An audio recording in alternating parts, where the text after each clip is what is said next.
Hi, my name is Ryan Pack. And I'm Nicole Barlow.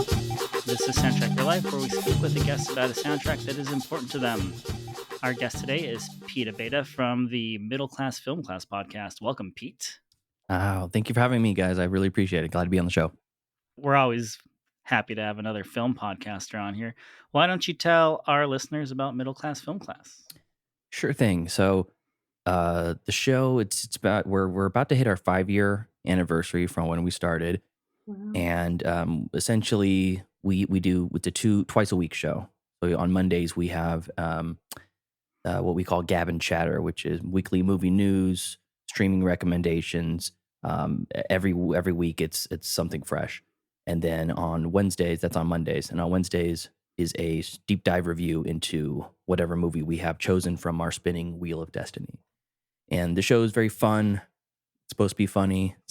We try to think that we like to think it's funny, and but it's recorded more or less. I mean, actually, it is recorded live because we stream everything to YouTube Live every Saturday at 12:30 Pacific time, and we record both episodes back to back on Saturdays. So if you want to come in and be in the chat, chime in with your streaming picks or your thoughts about what we're talking about or whatever.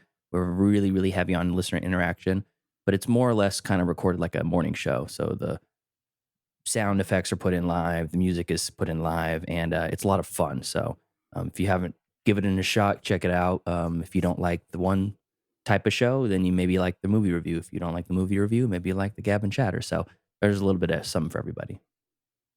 I love the Wheel of Destiny.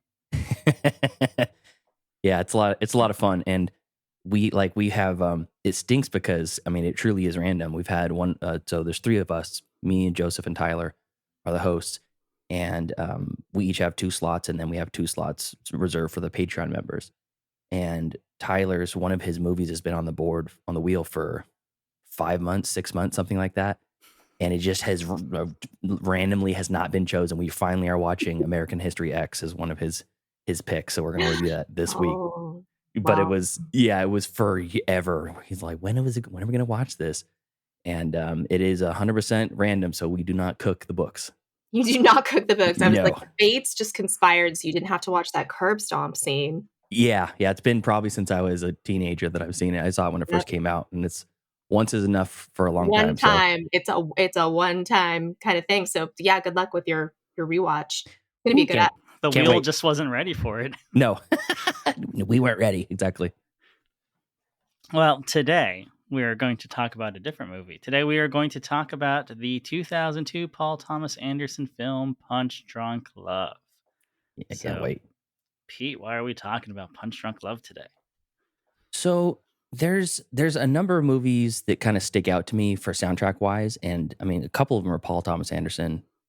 He's very strong in his music usage. He's very bold in the type of music he puts into his movies, and it's very effective. You know, the first one that usually comes to mind when I'm thinking of a PTA movie is There Will Be Blood. That's a Johnny Greenwood, and that soundtrack is very eclectic and very rhythmic and pulsing and gets into your soul. And this is no different, but in the positive side. You know, there's a like a stressfulness to it that matches the tone of the film and really turns what could be a very strange concept, a Adam Sandler neurotic rom-com. You could turns that concept into something really, really fantastic. And then the reimagining of the, Shelley Duvall version of, He Needs Me is something that gets stuck in my head. Then I put on in my normal rotation and I'm driving in the car, when I just need that endorphin rush.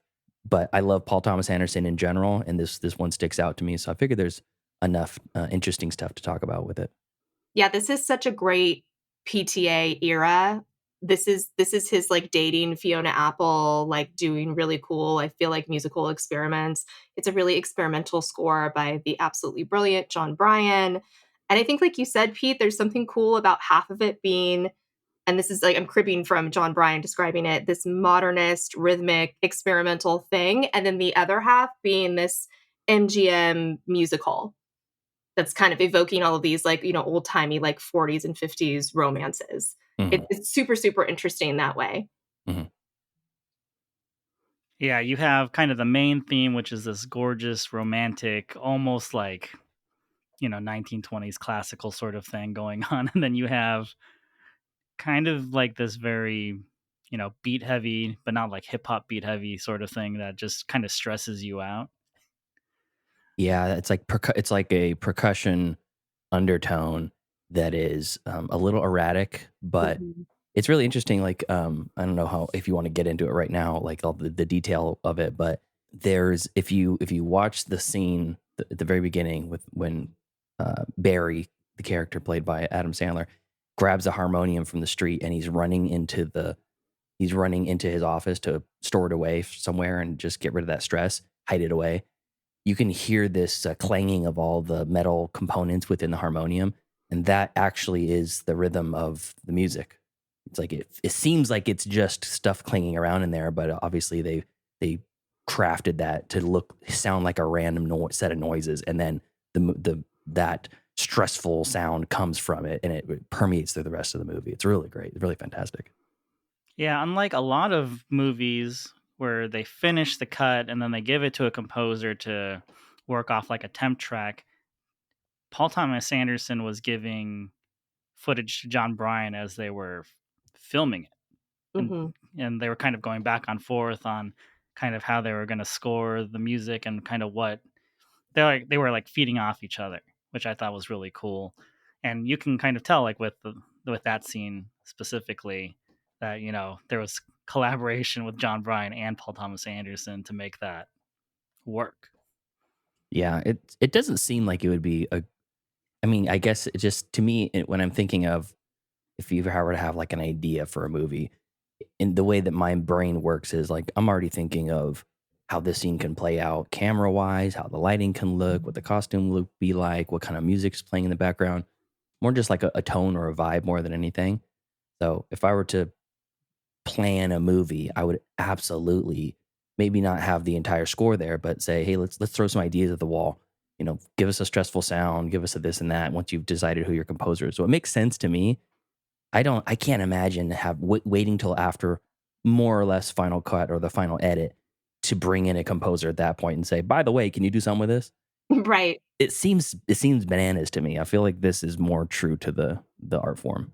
Yeah, and PTA is such an interesting filmmaker in a lot of ways, and I also read this bit where he likes to listen to music when he's setting up his tracking shots, and so John Bryan kicked him a bunch of these really early, rough, just kind of rhythmic experiments so that he could set up the shots and he could get the rhythm right and get the tone right, and I think all of that being, like, so cohesive is what makes the movie great and what makes it so memorable.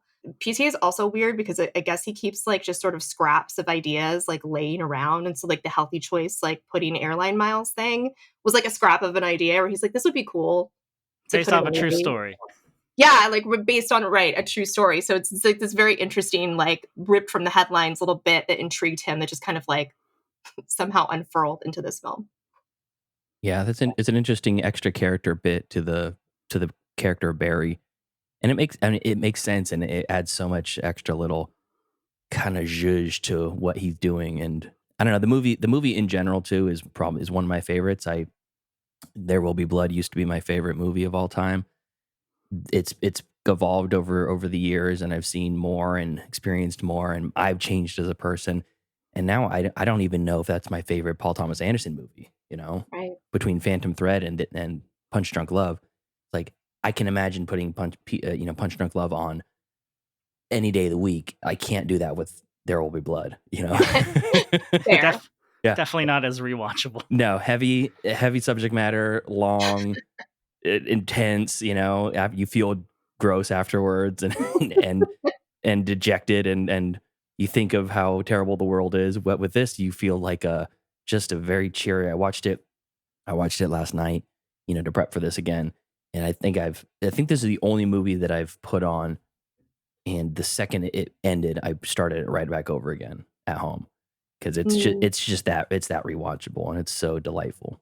It's magic, and, I think it's so unique in so many ways, the tone that it strikes and the things that it pulls from versus the things that it kind of reinvents, and there's this really great bit too where John Brion is listening to PTA kind of talk about what he wants for the score. And he says to him, I think what you're after is a musical, but no one breaks into song. And that's exactly what it feels like. It's a Yeah. musical, but at no point does anybody have like the, I don't know, language or ability to let go enough to actually sing. Mhm. And I think that's genius. Like, it's so genius. Yeah, it's a great, like, one-line, vibe synopsis for the movie, and there's a number of times where, say, for example, I have some people in my life that are very close to me that have very strong social anxiety, and they have a very hard time committing to anything. A social event, that is. So this scene early on in the movie when you first are introduced to Barry and his seven sisters, and they're just berating him about going to this birthday party, and I could just tell he doesn't want to go, or he has the stress over it, and he finally tells Mary Lynn Rice Cub as his sister, "Well, there's an outside chance I might not go." And she lays into him, and what the heck? What is this happening? Da, da, da, da. And he ends up going, and he doesn't have a good time, and he ends up having a freak out, and then he breaks down in front of his brother-in-law, and it's like, oh, that's terrible.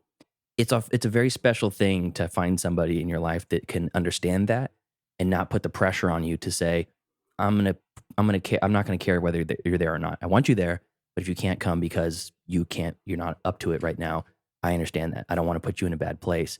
And the moment that he leaves the restaurant when they're on their date, he beats up the bathroom and then gets kicked out. Right. He says, "I don't wanna go. I wanna go. I don't wanna be here right now. I don't like this place." She doesn't put up a fight. She doesn't fuss. She just gets up and walks out with him, doesn't ask any questions. And it's like the score instantly whoosh, rushes in. And that feels like this like romantic, classic musical type American cinema where they would be doing a dance number or like looking into each other's eyes and kissing in the wind and all this stuff. And they're just walking down the street holding hands. And he's so Yeah. happy because he's found somebody that's not going to put that pressure on him like his sisters do. And I thought that was really sweet. It has a lot of sweet scenes. Mm. It does. And but it's funny when this movie came out, a lot of people were talking about like, oh, this is an Adam Sandler that no one knew that he could reach. There's new depth here, and who knew he could act in something so classy. Yeah, And it was then surprising. like 20 years later, Paul Thomas Anderson was like, I was just trying to make an Adam Sandler movie. That's just my version of it. Yeah, exactly. He wasn't trying to reinvent Adam Sandler. He was just trying to make his version of an Adam Sandler movie.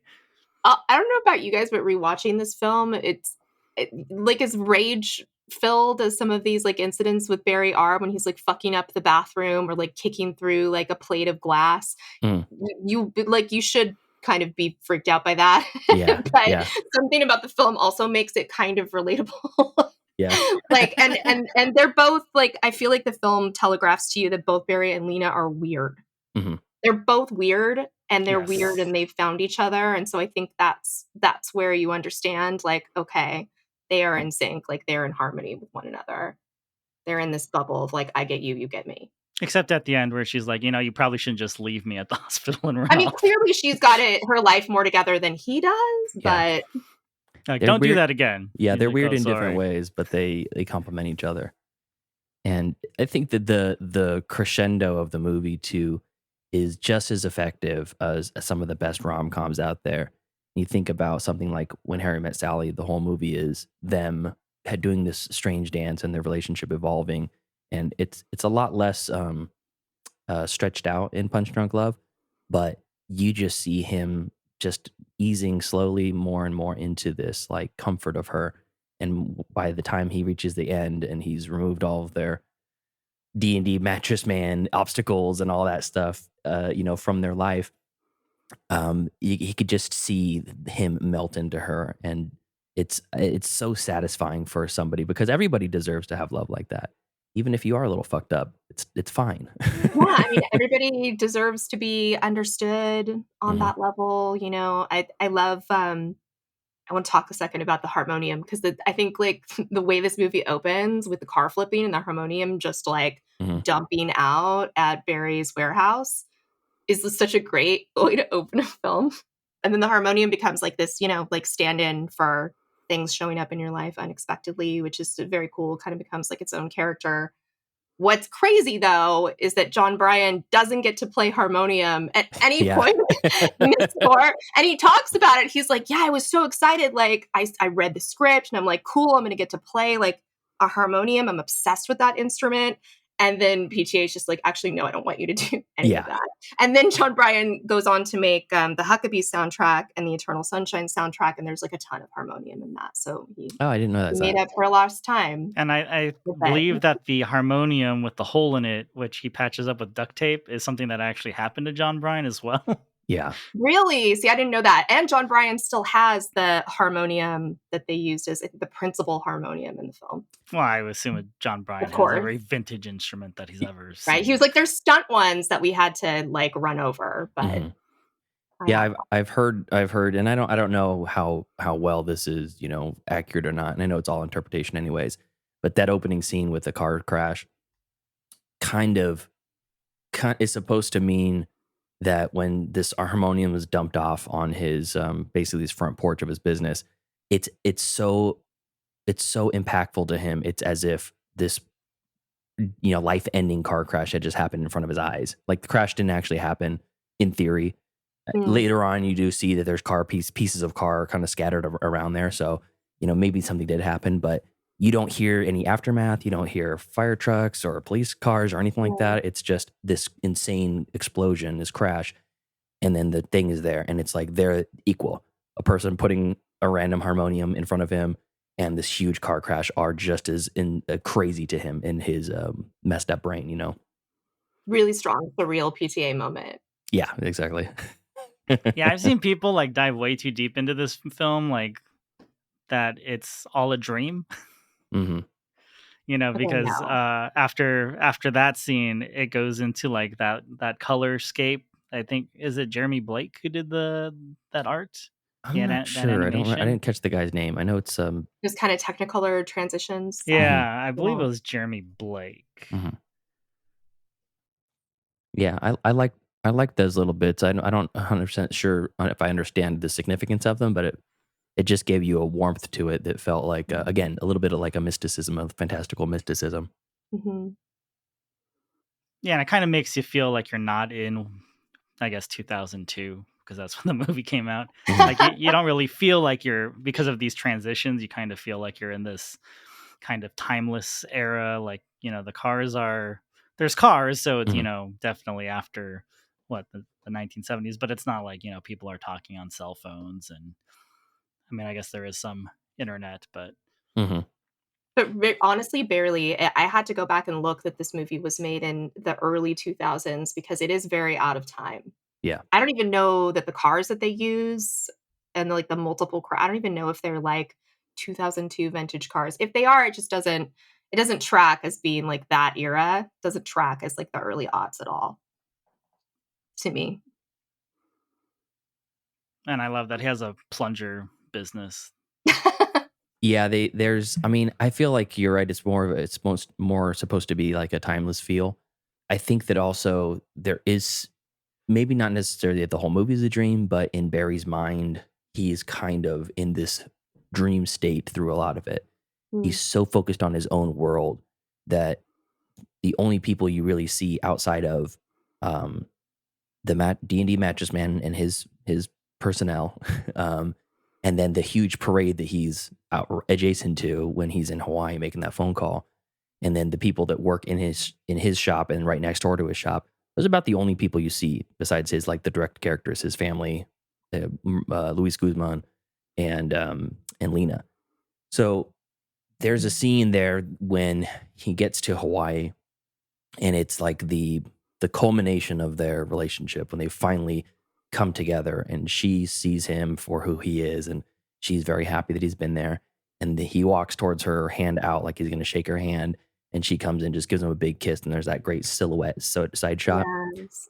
the So second beautiful. this yeah the second they meet and kiss, all these people start crossing across the camera. So Mhm. the way I interpreted that was that they were there the whole time, but he doesn't even notice them. All he sees is Lena. The second they meet, it's like he's exposed to the real world and he's woken up from his sleep in a way. And I don't know. It's interesting to think at that point, has he just been sleepwalking through life this whole time? And all the stuff that Mm. we're seeing, is it real? Is it? I think it's real, but I think it's Yeah. just him with blinders on almost. I love that because I think the "It's all a dream" is always kind of a cop out, right? Like, I don't that I Yeah. feel like that's very rarely the actual, like, artistic intention, but I do love, like I love that at one point when at the end when they're kissing and he's apologizing to her and there are bits of those, like, Technicolor transitions that start to, like, bleed onto the screen, so they're Hmm. not separate anymore, it's like his world is getting colored in almost. Hmm. His world is getting more magical and less, bland and expected. Hmm. So, yeah, I love that idea of, like, the blinders are getting removed. Yeah, I think he's finally getting a complete life, with her as well. Um, I think there's another kind of a weird thing is I don't know if there's any significance to this whatsoever, but there's at least 3, maybe 4 scenes where there's a semi truck that is either crossing in front of the camera or behind the camera. There's the one in the harmonium that scares him that he takes it in after the restaurant. They're leaving the restaurant, and the semi truck is turning out and then drives past them. There's the one I think in Hawaii even there's a semi truck that he has to walk past, and like I don't know if there's any significance to that, whatever. But you got me thinking about cars, and There are 2 car crashes in this movie, yeah, right? Like, 2 significant moments where he, realizes a thing, and they're both car accidents, which is very, very LA. yeah, yeah, that's true. It is. I'm a car guy, so I notice cars a lot. And that car crash where Lena gets hurt reminded me of the car crash that was in Adaptation Oh Mm, that yeah. killed his wife, killed the main mhm. or the second main lead's wife. And I felt first time I saw it, I'm like, oh no, she better not die right here. I'd be so pissed if she died. But thank Yeah, you God, know, no. you become very protective of Lena throughout this film. Yeah, she's a goofball too. I like her. She's sweet and you know she seems normal on the surface. It's almost like she's hiding her freak. Yeah, no, this is a definite, like, match my freak kind of film. Yeah, she's Yeah, sweet, but she's not boring. yeah. No. Do you notice that she's following him in the first time he's in the supermarket? Before you meet her as a character, she's in the supermarket following him through the aisles as he's like looking for the pudding. Oh, I I didn't don't catch think that. I did catch that. Yeah, Really? yeah. So I don't. It's speculatory. Is was she tipped off by his sister, and then she's like doing as much research as she can on Barry because it's almost like when she sees him for the first time, it's almost like she's trying to hold back from the excitement that she's like, please, can you help me? I'm a damsel in distress. Take my keys, Oh, please. right, yeah, but really, she's got, like, a little bit of stalker energy. Yeah. That's okay. She's a sweetheart. And she drives this sweet 1992 Geo Metro. Shout out to the Geo Metro, I noticed that Yeah, too. yeah, yeah. That was the shit, Yeah. having a Geo Metro. I remember having to, like, pile in the back of people's Geo Metros. I've never been in one, but it was one of the few cars that came as had an optional 3-cylinder engine in it. Yeah, it's very, very strange. It's an incredibly odd Yeah. And automobile it choice. fits her too. She's a goofball, but Yeah. the car's in good shape. Like she's a sweetheart, but she's a goofball. I just have to brag for a second. Last year, I was in Waikiki, and my friend who's from Oahu tipped me off. Goes, "You got to go to the Royal Hawaiian Hotel. It's just a short walk from your from where you're staying. It's the Punch Drunk Love Hotel." So I went in there, Nice. did Oh, took some pictures, and I was like, "This is where Barry and Lena ran to each other." that's Oh, you got to awesome. see that archway or whatever? Yeah, Oh, that's cool. Very cool. I'd love to do that. Yeah, and the I think architecture is, like, very specific. I think they call it a Sheraton in the movie, and I'm like, "I don't know if that's real, but it's the Royal Hawaiian Hotel. that's so cool." Very nice. Very nice. I was like, just drop some silhouettes in here, just change the lighting, and it's Punch Drunk Love. I didn't realize that John Bryant was dating Marilyn Rice Cub before this movie, and then right when production started, they broke up. So it was he broke up with her, or they broke up, I should say, and then pretty much immediately right after the movie, that's when Paul Thomas Anderson broke up with Fiona Apple. Strange cascade of events. Just like this movie. It's a Yeah. strange cascade of events. You gotta respect PTA's ability to pull a bad bitch, though. Yeah, yeah. I mean, he's a weirdo in his own right. Oh, absolutely. Yeah, I like him. He's him, and I'd say probably him and like Denis Villeneuve are probably my two favorite working directors right now. It makes some really really fantastic stuff. That's impressive in all rights, and the score is it's never skimped. I never even down to like Phantom Thread. It's just a wonderful lot of harp, a lot of orchestral stuff, and in this again non traditional, but it 100% works with that like banging of the drums and what else was it that they had? They used like like a sitar or like an Indian style drum that had Mhm. like that boing kind of sound to it, and they are Mhm. able to use that to some effect when Barry's having a freak out.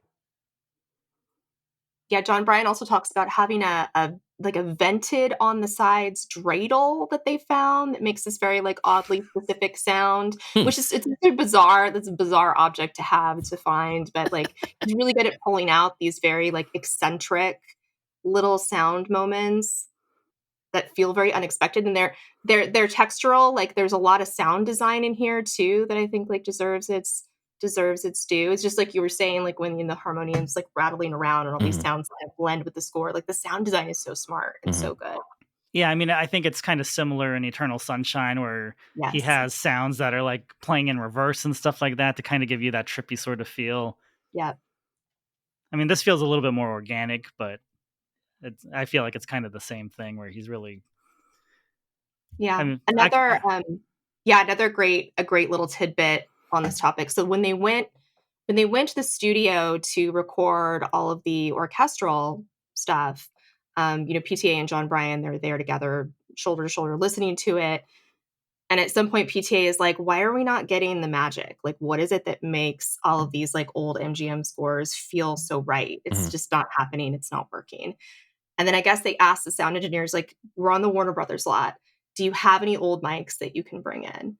And they go and they grab like two or three old mics from like the 40s and 50s that are just laying around. They add them. And then I guess like two like little kids, like PT and John Ryder's like jumping up and down, like, oh, it's perfect. That's it. That's really cool. That's all we needed. That's really cool. I mean, it's funny how that works. I mean, you if you want that sound, you have to go back to the original. I mean, start with the original hardware. Um, what's his name? Oh, I'm completely blanking on his name right now. Not Alex Garland. The guy that did The Witch in the Lighthouse. The oh, direct. Eggers, Yeah, right? Robert Eggers. I had a brain fart. He's another fantastic filmmaker I love. And for The Lighthouse, they took some original vintage lenses. They took the glass from vintage lenses and retrofitted them. And it was, I want to say from like 1902 or 1910 or something like that. Retrofitted it to the modern body to get those shots. And when I was watching that movie, my first, before knowing that, like, man, this really looks like something that would have been shot in like the Right. 1920s. And Mhm. it's I mean, brilliant in that way, but sometimes you gotta go old school if you wanna get that look or the sound. Yeah, I'm surprised that John Bryan didn't already have the 1940s microphones on him. It was just like, no, no, no, here we go. Like that dude just loves his vintage instruments and amps and stuff. Yeah. So we were talking earlier about the song "He Needs Me," which is sang by Shelley Duvall Mhm. for Popeye, the Robert Altman film Popeye. Yeah. So so Harry Nilsson wrote it, and John Bryan kind of reworked it, added some like strings to it. And I read the story that PTA actually had Robert Altman over at his house to watch Punch Drunk Love before it came out, and he didn't tell Altman that he had included that song. And so when the song came on, just kind of delighted Robert Altman, and he Oh, that's like good. stood up and started like waving his arms like a conductor That's great. and just so happy. And then Paul Thomas Anderson ended the story with, "That night we just got so drunk." That's great because that could go either way. I mean, Right. Right? It's also nice to hear a story of 2 directors, like, respecting each other's work as opposed to, like, shitting on it. mhm, mhm. Yeah, and Paul Thomas Anderson, like when those first few movies, everyone was like, "Oh, he's like the next Robert Altman," so you could see Altman possibly like not liking him. Yeah. Right. Yeah, I don't understand, like, I mean, it's a weird thing. So I've been working in auto body pretty much my whole life, and there's a weird tendency for a lot of the older guys that just came up in this trade to be very secretive about how they do their craft and how they do their work. And I think it was kind of an old school thing, maybe Great Depression era, or maybe just after that, that was like, if I teach someone how to do it, they're going to do it for cheaper and I'm going to be out of a job, sort of a thing.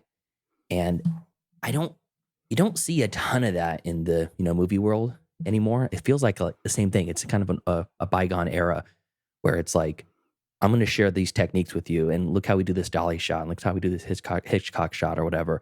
And I feel like more and more people are, I don't know, more apt to do that.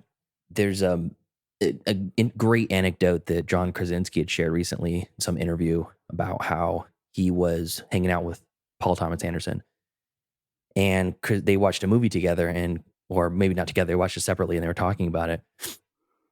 And John Krasinski told PTA, he's like, "It's not a good movie. I didn't like it. It wasn't good. It was terrible."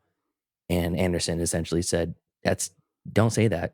Don't be trashing stuff. If it's not for you, that's not for you." But it was a very interesting, a very artsy movie that took a lot of big swings.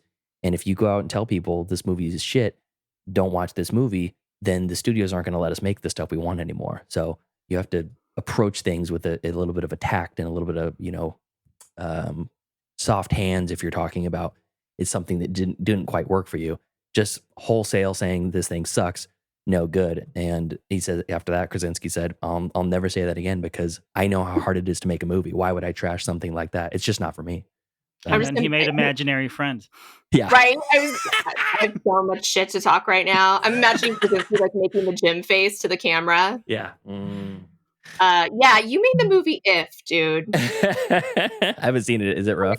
Maybe your grounds for, like, critiquing other people's art, a little shaky, a little Y- shaky. Yeah, yeah. I mean, he did Yeah, pretty good with Nicole was not Quiet a Place, fan. but I don't know if he did the second. Did he direct the first one? Yes. Okay, he lightning in a bottle, that movie. I don't know if it really carried on after that though. Yeah, If is a terrible film. It's probably the worst thing that I watched I've this heard year. I've heard almost universal that. Yeah, or I guess if I wanna be more like PTA, it wasn't for me. Yeah, it was for someone with a brain trauma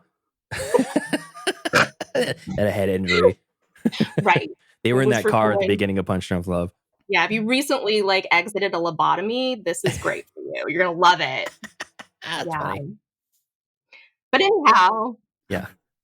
I prefer this conversation with Krasinski and Paul Thomas Anderson than the Coke binge conversations of Quentin Tarantino and Paul Thomas Anderson that Fiona Apple used to complain about. Oh, I never heard about those. That's funny. right, but in her defense, can you imagine those 2 guys in Oh, one room? being in that room. I mean, on Yeah, substances, yeah. I mean, Tarantino right, without substances already is a lot. right? Yeah, I was gonna say he'd be a great guy to have a lunch with or a beer with, but he's a lot very quickly, I think.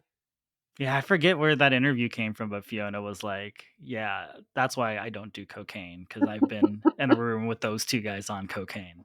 That sounds familiar now that you're saying that, but I didn't even What a realize great that PSA. yeah, I didn't realize before was like reading up on this movie to come on the show that Fiona Apple and PTA were a thing. Yeah, and I mean, around a similar time that they were a thing, John Bryan was collaborating with her on Win the Pawn and Extraordinary Machine. So they have kind of a long-standing artist partnership as well. So John Bryan chooses his collaborators well. He chooses his films well. Hmm, Yeah, I mean, it goes back further. I think John Bryan did Hard Eight as well, which was Paul Thomas Anderson's first film. yep. Boogie Nights doesn't really have much of a score, so I don't think he did that one. But he did Magnolia, and then he was collaborating a lot and producing a lot of Amy Mann stuff. Hmm. So he's all over that Magnolia soundtrack as well. Yeah, that makes So sense. they were pretty much in the same like social circle at the time in the late '90s, early 2000s. Yeah, it's weird how that works. That they're not in the same world, but they're very famous within their own right. But I mean, the other stuff he's done too, John Bryan, he's done Paranorman and Mhm, Eternal Sunshine, right? mhm. Yeah, Yeah, Lady Bird yeah, My and Heart Huskies. yep, yeah. I recall Paranorman blew me away when I saw that the first time. just a couple years ago, and I think that's a movie that people are it's criminally slept on. It is a for especially for like movie fans, that is a fantastic movie lovers movie. Yeah, I'm still sleeping on it. I know he did the score, and I still haven't watched it. It's great. It's about like a young boy who's very into like horror movies and more or less like zombies come to life in his small town, and there's like a curse that goes along with it, and they have to solve the curse to save the town or whatever. But it's sweet, it's fun, it's very funny, it's surprising. It's the pacing is very good. It's great stop motion. But on top of it, if you're a movie fan, it's got like a lot for you to latch onto. You know. Mm. Now, speaking of movie fans, Nicole found an article today about how Guillermo del Toro is a huge Punch Drunk Love fan. Oh, cool.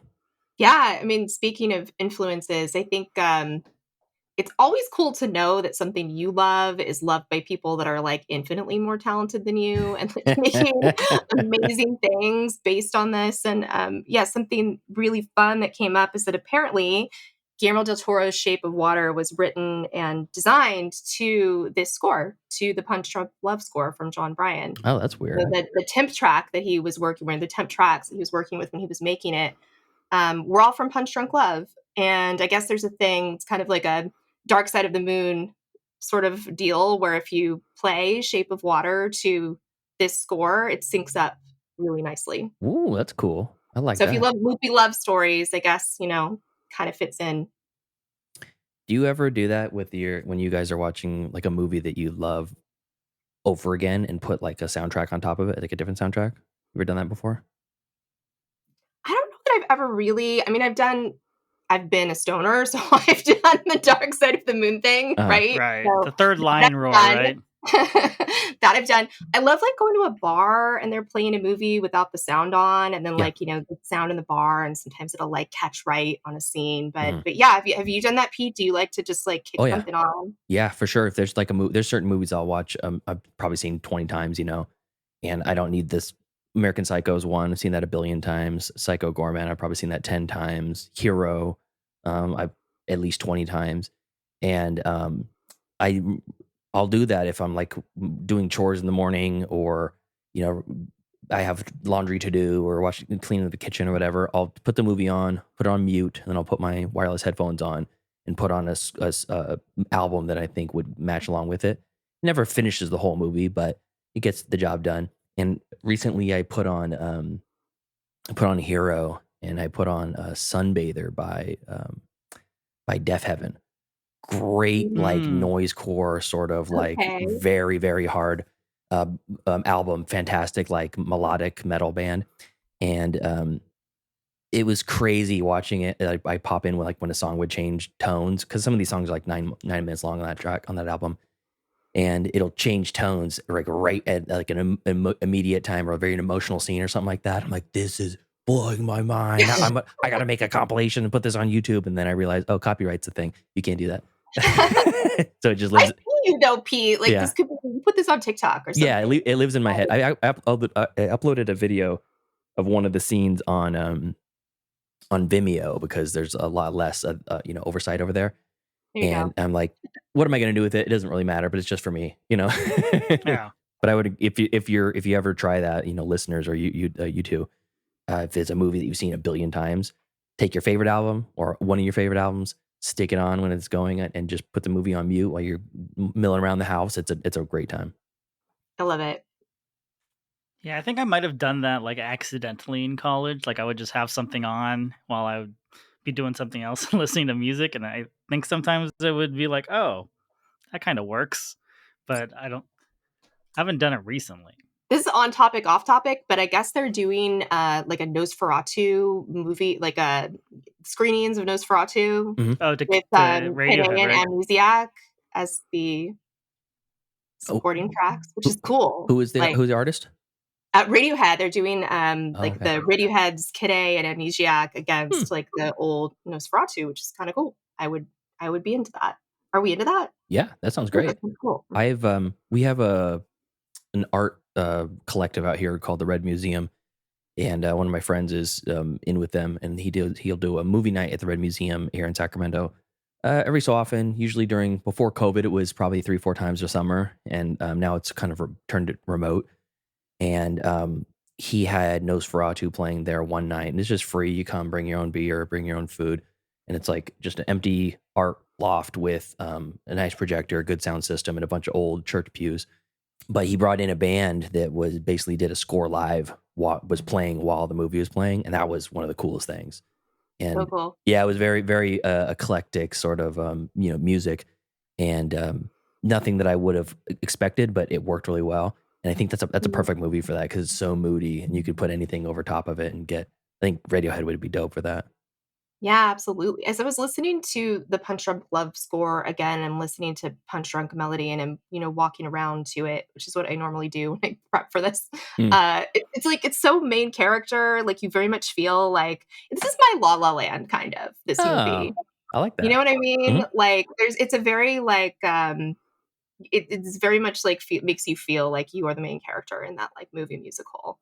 At least those tracks. Like I love them. I think they're so great. Yeah, it's a special movie. It really is. And I like how they take the theme and they even use it for like the grocery store. It's the track "Healthy Yeah. Choice" on the soundtrack. Oh, is Right? it? Yeah, yeah, yeah. It's picked up a few different times. That's really funny. Yeah, I think that whole matching up interesting stuff that you wouldn't expect. I never thought about it, Nicole, coming from a bar, but I've been in that same scenario a number of times, and we do that for parties. If we're gonna have people over at the house, Yeah. I have a sometimes I'll put a YouTube playlist on. It's like party songs, music videos. They're just like interesting music videos. Have that the TV on mute for the sound, music playing. But I also have a retro media room where we have my VHS collection and a couple of old TVs and stuff.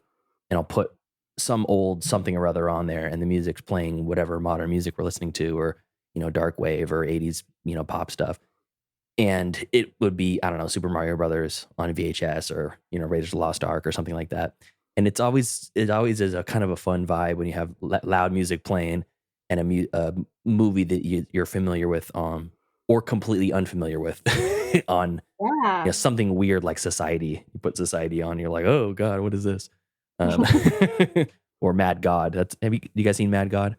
No, I don't think so. Mm. It's No. Phil Tippett. He's the master special effects creator who was basically in charge of a lot of stuff from the Star Wars universe, the original Star Wars Mm. trilogy, Jurassic Park, anything claymation that was like pre 2000. Yeah, and he's like a master special effects guy, practical effects guy, and he spent like 20 years making this movie in his own home studio called Mad God, and it's a silent, almost wordless, just dreadful descent into hell of this for this claymation creature. It's very, very cool and dark, and it would lend itself. I would love to put some of John Bryan stuff or Johnny Greenwood stuff on top of it and watch that. Yeah, that sounds awesome. Yeah, It does. it's yeah, a little bit of a hard watch, but you check it out. So speaking of John Bryan and Johnny Greenwood, so this is John Bryan's last collaboration with Paul Thomas Anderson. Since this movie, it's been all Johnny Greenwood on Paul Thomas Anderson's projects. I don't know if like Fiona got John Bryan in the breakup or something, because it's Maybe, but honestly, that is not a bad theory. No, it may very well be true. because I mean I love Johnny Greenwood scores. Like I'm a huge Radiohead fan, and Johnny Greenwood does a great job with what he does. But it kind of broke my heart a little bit once Paul Thomas Anderson stopped working with John Bryan, and I've never found anything to explain why. I mean, Johnny Greenwood's a good reason to like move on from somebody, but Mm. But I've never seen anything. I can't imagine, like, a There Will Be Blood with a John Bryan score, and that's not a knock on John Bryan at all. But I think there's a quality that John Bryan brings to scoring that maybe doesn't match very well Mhm. with that film. Not that he couldn't do it. I think he's a genius and he could do anything, but that Johnny Greenwood score has become so iconic. I mean, he could do Phantom Thread, I think. I think he could have done Yeah, Phantom Thread I for think that sure. might be a good fit. Different story, but Well, I mean, that's there another famous falling out would be Christopher Nolan and Hans Zimmer. He did all of their stuff, and now he's hooked up with Denis Villeneuve for Dune. mm, And now who is Ludwig Göransson. Is that who did Yeah, Oppenheimer? Ludwig, yeah. Still Which is funny, wasn't fantastic. wasn't wasn't Denny, like, Christopher Nolan's, like, cinematographer for a long time? Ooh, I don't know about that. I think there's some sort of connection with those 2. Interesting. I mean, I feel like they have their concentric circles of filmmakers in a way. So I love Nolan too. I'm unashamed of my love for Nolan. He's made The Prestige is, in my opinion, like a perfect script, Oh, yeah. right up there with Hot Fuzz and Die Hard, where there's so much that pays off in the third act. It's just set up Yeah. beautifully throughout the whole movie. But I don't know. I didn't think that Denny would surpass him in that, but he's definitely got a leg up. I think on Nolan at this point in his career. Well, he's not chasing the Oscars the same way that Nolan is. Yeah, yeah, that's true. I mean, he's got his Oscar now, so maybe he'll change it up. Which is weird because I think Oppenheimer was probably one of his biggest passion projects of all, and that's what got him the Oscar. Apparently, he's a Oppenheimer absolute fanboy. Like he's been like obsessed with him for most of his life. So I don't know. It's kind of interesting. That is a very interesting obsession to have. I know. It's like finding out someone's into like I don't know Aaron Burr or something like that. Like, oh yeah, the guy that shot Alexander Hamilton in that famous duel. You know what I'd love to see? Oppenheimer having sex a lot on screen. Hell yeah. To be fair, we don't actually see it. We just see him nude afterwards. They could have been Right. talking. People are so mad at this so off topic. People are so mad at those Oppenheimer, like, sex scenes. People are so mad about that. People are so prude about them. People are coming back like, "Oh, I thought I was seeing a historical biopic, Uh-huh. and then I got Yeah. more dick than I People in history wanted." don't have sex. Right? Like, this is the 40s, 30s, whatever. Yeah. I thought it was more than anything, it was surprising. We just smash cut, he's naked on a chair. And you're like, whoa, okay. I didn't think I was gonna see Killian's Wang today. Right? He's just naked on a chair smoking a cigarette. Yeah. Exactly. John Bryan has a song called Here We Go on the soundtrack, which Mhm. he sings on. It is like the end credit song of the movie. Mm. I tried to have that as my wedding dance song, but my wife didn't like all the lyrics, so she said, Oh, you got vetoed on the basis of lyrics. yeah, because I think there's a line about being strange, and she's like, "We're not strange." We're not that straight. Like, this is What was your first dance song, your wedding song? "You're All I Need" by Marvin Gaye Oh, and okay. Tammy Terrell, which then morphed into the Method Man version. Oh wow. That's funny. Think his wedding music was very considered. It was nice. so good. I did wanna ask you, not to get too personal, Ryan, but is part of the reason why you like this movie because Barry has so many sisters?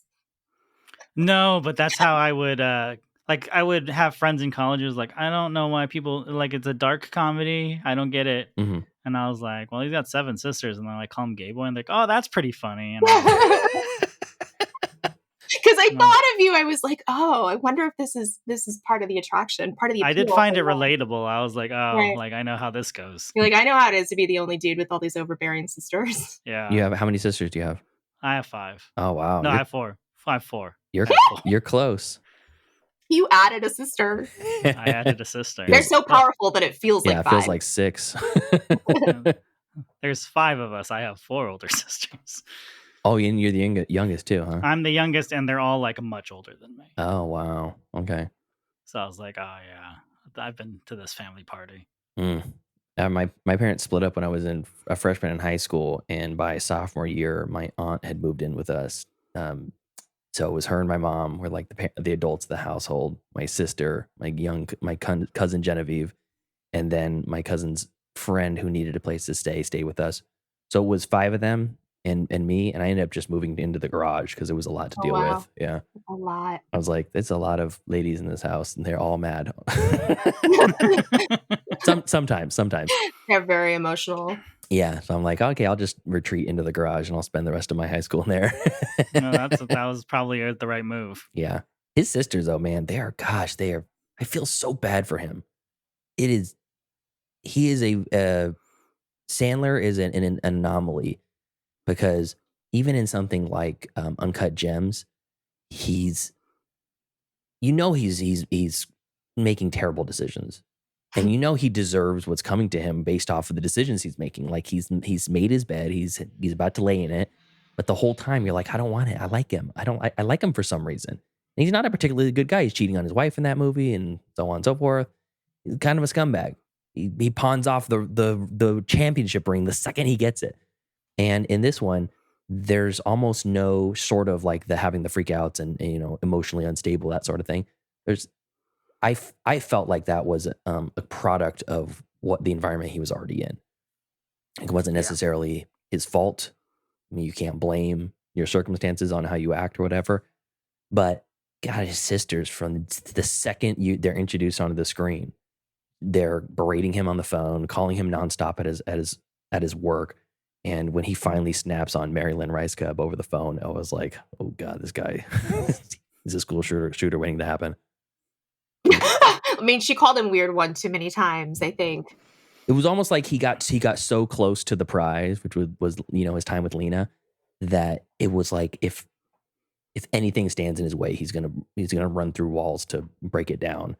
And I like the detail that when he goes to Utah, he still has the phone in his hand, like he's so angry he hasn't unclenched that fist for Right. all day or possibly days.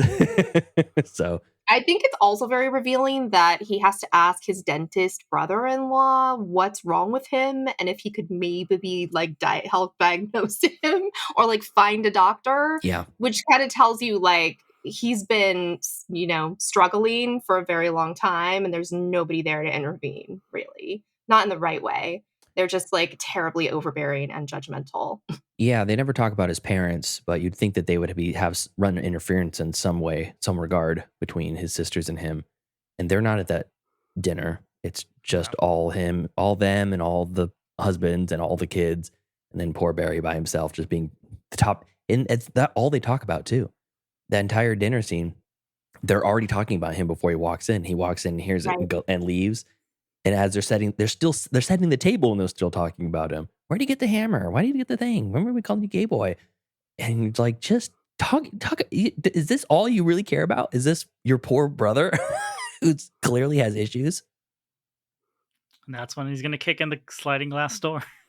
That's amazing that he was able to do that. That's very hard to do, I think. Yeah, it's impressive to watch. Yeah. They must Like have it's terrifying, but it's like, oh, that was kind of cool. yeah, they must have had like given him something in his hand that you can't see or like put something on his shoe because breaking a piece of glass like that is very difficult. Especially those are tempered glass. When they break, they sound like a shotgun blast going off. Like it's no joke, those doors. It was pretty cool. Did you also find reverence in him destroying that bathroom? Were you excited That about? one was a little bit more scary. Yeah. I can't even remember what set him off in that scene. Oh, She because they were talking. He mentioned the pudding to her, and then she said something, and he got upset and said, "I need to excuse myself," and he went to the bathroom and beat it up. What was it? I think the fact that it's so minor that we don't remember it is very Yeah, it's telling. yeah, very telling. Was it? Did she ask? Oh yeah, your sister said you were looking for a shrink. And you had oh yeah, I somebody. Oh, think that's what so. it is, you're right, that's what it is that She she called him starts out. kind of parroting back Mhm. some of the things the sisters have said, and he feels exposed, and then he goes to the bathroom and beats the shit out of it. Yeah, yeah. I mean, it's kind of telling too that when he's talking to Robert Smigol's character, the brother-in-law, that he's essentially says, "Sometimes I don't like myself," and it's like that's such a almost like a childlike way to say that Yeah. you're depressed or you're having a hard Mhm. time in life. And I think in now 2024, the common lingo of like therapy talk and being able to like more or less self-diagnose or at least acknowledge your feelings and acknowledge your challenges is a lot more prevalent. And he clearly did not have any of those tools at his disposal. Right. Poor I Barry. cry all the time for no reason, and then he just starts, like, Yeah. bawling. Yeah. And then, like, I'm not Um, that kind of doctor. I love that line. Barry, I'm a dentist. yeah, and you do feel for him because it does come across as, like, nobody has ever made him feel safe or understood or, like, anything that he has to say matters. Nobody's actually listening to him, Mhm. they're just marginalizing him constantly. And you imagine that's been going on for a really long time.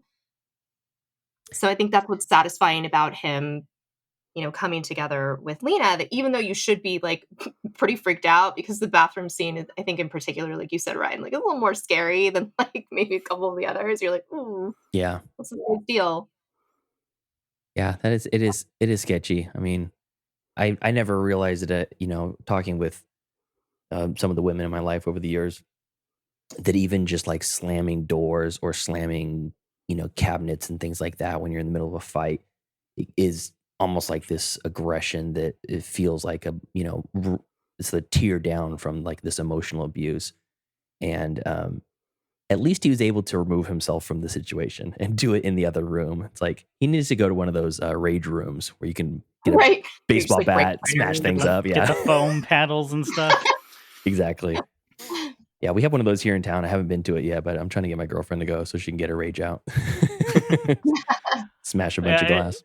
it's funny, well, and it's not funny, but it's sad that Barry feels so useless, and then what does he do for a living? He basically sells toilet plungers, Novelty Plungers, plungers. which, Plungers. someone's gotta make them, right? plungers is such a great I contribution to the know. lexicon. Plungers. I love the comedic timing of when he's talking about the unbreakable handle and smashes Mm. it, and he goes, Yeah. "This is clearly one of the old ones. Can we get one of the new ones in here?" Barry, line 6. Like, there's some lines in here with, like, some great comedic timing. Mhm. That whole, like, "That's that" at the end is just like, And just Yeah, all that that's that. chaos in that warehouse and these long tracking shots yeah. going back and forth, and, Yeah, uh, what an expertly made film. there was, an anecdote from, John Bryan and, PTA where Sandler was having a hard time, like, getting the tone of the film when they first started shooting, and they were doing those interior shots of his business in that warehouse, and he just couldn't quite get what he was trying to get out of him, and at some point, PTA brought him back and showed him the monitor, put the headphones on him, and said, "This is the soundtrack. This is kind of what you're gonna get," and played him some of the John Bryan score. And he's like, "Oh, okay, I'm doing way too much. I just need to scale it back a bit because there's all this tension already in the air from the music." And it's like, that's a very powerful tool that, again, you wouldn't have if you were to just do it in post, you know? Oh, yeah, this movie without the collaboration with John Bryan's music is so much less. It's a really short film, actually. I think it's only, like, an hour and 20 minutes of actual runtime. It's not Yeah. long, so it doesn't waste time with things like backstory, which is why we're kind of left to speculate about what's wrong with Barry. It Mhm. doesn't waste time on anything unnecessary. It's really meticulous and really specific. So I think that's also what makes it kind of special too, is that it's not everything needs to be like 3 hours long and feel, like, laborious, and I like that PTA can kind of straddle both worlds. I like that he has, films that he knows need, like, more of that epic runtime, and then something like this that he just wanted to be this emotional moment. Yeah, absolutely. And it's a sweet movie at its soul. It really is one of the better romance movies that I can think of, mainly because it feels so realistic. Yeah. It's 2 people that are screwed up in their own way, and they're not trying to change each other, and they're just my mom used to say this thing, she said, "There's a lid for every pot." And if you don't just because don't try to change who you are because then you're not gonna fit your lid or whatever. And, like, with him, he's exactly who he is. He's trying to run away from who he is, but he's not trying to change who he is. And as soon as he just stops running from her and runs towards her, that's when everything, falls in place for him and his life just becomes better. So, shall we talk about the late great Philip Seymour Hoffman and just the powerhouse of a performance he has in like the 2 minutes of screen time? Just every time. Like, that dude never missed. Yeah, he doesn't. Not once in his career. I just rewatched Twister, the original Twister, Oh, the other great, day, yeah. and, like, what an absolute highlight of that movie he is. It's called The Suck Zone. Right? Like, It makes me so happy. And there's something very, even if his characters are carrying this like very dark, like sinister energy, every time that dude comes on screen, it's like Mhm. I'm just lit for him. He's so amazing. So good. Yeah, he's fantastic in this. He's immediately has this raw, like, cocky energy that he doesn't take shit from anybody, and I don't know what they're I don't know, this whole racket is just scummery, you know, Yes. taking the most Montgomery is perfect. yeah, the most vulnerable people. It's a step up, maybe a step up slightly from people that are scamming old people out of their money through, phishing scams. But yeah, he's fantastic. I like when he's I don't know if it's why the choice was there, why the confrontation happens while he's getting his haircut, but the fact that he just stands up from his haircut and goes face to face with them, and eventually he's just like, "Did you call the cops?" Like with the barber cape still on. Yeah. And they're nose to nose. They're like identical in height. They must. I don't know if they really are in real life, but I thought it was a very interesting. That shot was unbroken for probably 35, 40 seconds. Very uncomfortable, and they're having this quiet conversation. And he says, "That's that then." He walks away, gives him the second. Get the fuck out of here. But that's that. So good. I love it. It's so good. Do you think it was written in the script to just yell "shut, shut, shut, shut" Oh yeah. so many times? I don't know. I don't know. It feels ad-libbed to me, but I didn't mean Yeah, I think that scene and when Sandler goes off in the phone booth, I think those are probably both. They just told him just let it completely let it out, just be angry or whatever. I can't imagine that was scripted 100%. There's this one scene that I will always bring up when I talk to people about this movie, and he's running and Mhm. he's running on the sidewalk, and then you see him kind of like dive like Superman, Yeah. and then you see him on the lower level like run, just continuing to run. Yeah, And I was like, are we supposed to believe that he just like dove and like did like a like roll a or something. handstand or or what? Yeah, it's got to be a Texas switch, right? Right. What's a Texas switch? So Texas switch is when someone is thrown out of frame, Okay. or falls out of frame, and then someone else gets up. And Oh, usually, right. yeah, usually it's a stunt person getting That thrown. bodybuilder, You yeah. don't see their face, and then when they get up, it's the actual person. So it looks like the actual real actor goes through the window pane glass or whatever. There's a good one in Lord of the Rings, Return of the King, when Meriadoc Brandybuck is thrown out of the King's Hall. He throws him at the Oh. camera, and it's clearly like a little person, and then it stands up, and the real actor's there. But yeah, that's a weird. It's kind of a strange shot. It's a screenshot. I thought the same thing when I rewatched it. I'm like, "What's going on?" But it's also, like, very funny, and that moment where he's running, and they're like, "Why are you running? We know where you live." Yeah, yeah. That shot almost feels like a comic book movie. Like it belongs Yeah. in like a Tim Burton's Batman. That whole sequence, because the shadows are growing, and he's running through these alleyways, and there's like interesting color choices and the lighting and whatnot. And then for some reason too, he sounds like a French bulldog trying to run. He's got that guttural as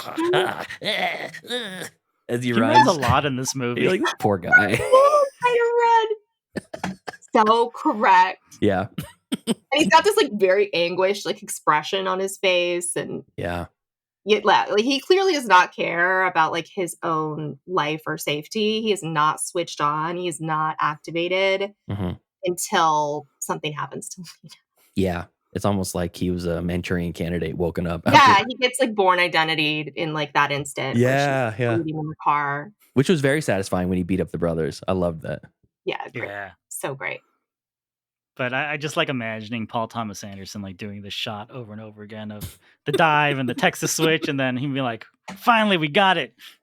It's gonna be hilarious." Yeah. It's gonna be great. It's like a cartoon come to life. Yeah, it's very silly. Mhm. I'm trying to think of any other like specific scenes that called to me when I watched this movie. Yeah, I think I've called most of the ones that really stank out to me that when I'm rewatching the movie, then I'm like, "Oh, I can't wait for this scene to come up," you know? It is a very much a comfort movie for me, and it wouldn't be anything that it was without the soundtrack. Yeah. I mean, there's only 80 minutes of film, so it's not like it's like, oh, I've got another hour worth of Yeah. thoughts. It is crazy how short it is considering PTA's other stuff sometimes is up to 3 hours, or at least knocking on the door of it. But it's easily his shortest movie, and I think probably his most accessible to most people. And it followed Magnolia, which was, I think, over 3 hours. Oh, was it really? I think it's close. I It's wouldn't like be 2 hours and surprised. 50 minutes or something, It's long. and it's got a billion different people in it. Mhm. Yeah, that's a tough one because it's really hard to recommend it, but it is a pretty phenomenal movie that I don't understand the frogs in.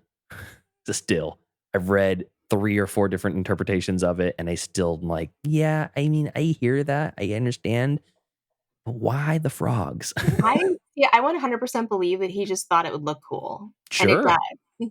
I And read I, like, don't think I don't even think it's deep. I think it's one of those things where it's like, I don't think he thought this through at all. I think he just mm, thought, like, "How great would that be?" And then he did it. yeah, I That wa bastard did it. I think that PTA also is the type of a guy that wants to ascribe meaning to literally everything in his films.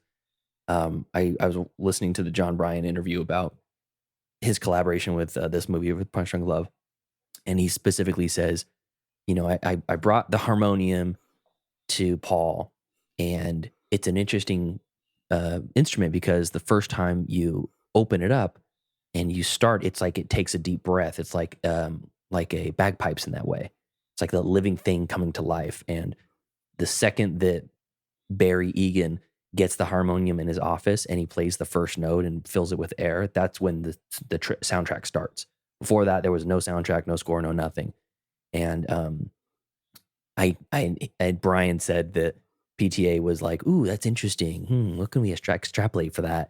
And he's like, he's almost like reverse engineering it instead of writing it with the meaning in mind. It's like, okay, well, let's kind of force it in here. So I think you're probably right, Nicole. It's probably he's just like, all right, we got some cool. Let's look.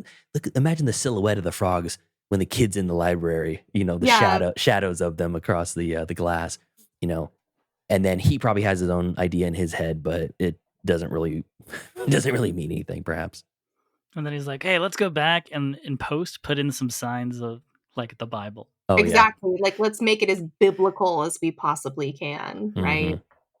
Because like at the quiz show, doesn't some kid have like an Exodus something sign or something like that? Yeah, there's a couple points in the movie where there's a Bible verse. I think it's the same Bible verse. The movie's 3 hours and 8 minutes, by the way, Ryan. Yeah, over three Yeah, hours. yeah, Great soundtrack though. yeah. What's that? That's Amy Mann, you said, right? Oh, man, Yeah. yeah. I never really heard of her or listened to her until that, and I'm like, oh, she's pretty solid.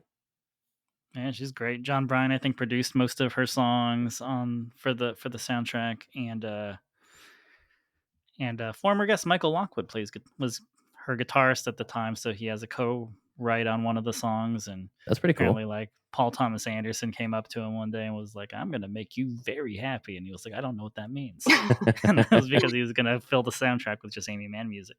That's pretty cool. That's interesting. I wonder how they met, Brian and Anderson. I'm almost 100% through Fiona. Probably. Yeah. I guess that Because makes there's sense. this club in LA, this comedy club, music club called Largo, Oh, yeah, I know Mhm. Largo. and and like I think Paul Thomas Anderson just hung out there all the time. Like John C. Riley is always doing shows there. Mm. Obviously, he's in Magnolia and Boogie Nights, and Fiona and John Bryan always do stuff there. And I think I missed it, so I'm sure it was great. But at one point, John Bryan, for one night only, wrote a play for Largo Hmm. that was performed by, I believe, Maya Rudolph and Fred Armisen, and John Bryan scored the play live on stage. Wow, that's pretty cool. One of those So, had to be there moments, huh? so maybe Paul Thomas Anderson is just banned from Largo now that he's not with Yeah, Fiona. maybe. I bet yeah, the John Bryan at Largo has been kind of like a long-standing LA thing. Really? Though Maya does shows at Largo sometimes, so I mean they can't ban him from his wife's shows, right? Yeah, I mean, that's true. Probably not. But I do think there's something to, yeah, him maybe losing John Bryan in the divorce.